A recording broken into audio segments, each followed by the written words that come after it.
c'est d'enquêter. Enquêter et établir la vérité sur les violations graves des droits de l'homme. Tout le monde on dit que mon coach mon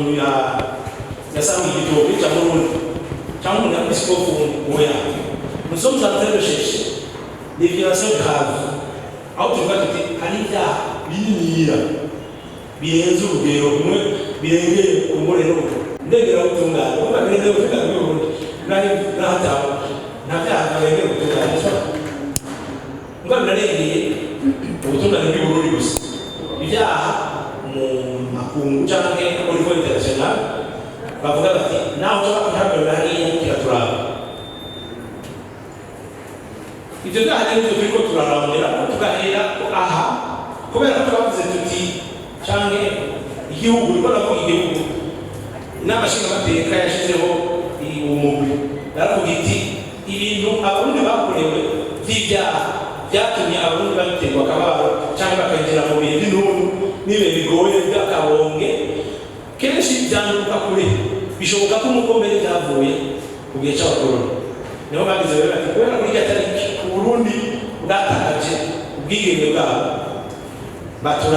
c'est la vérité.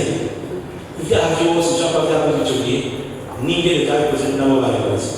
Donc, vous regardez une idée qui est un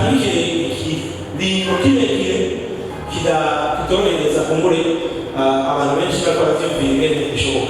Bravo, il y a un mot, par exemple, qui est le pour la sinon, j'ai détail, ni copie, ni numéro, ni article,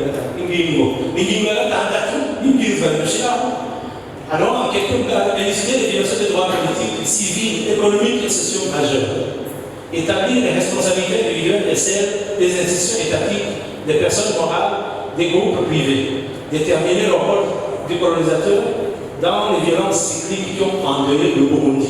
Déterminer la nature, les causes et l'étendue des violations précitées, y compris les antécédents, circonstances, facteurs, contextes, motifs et perspectives qui ont conduit à ces violences.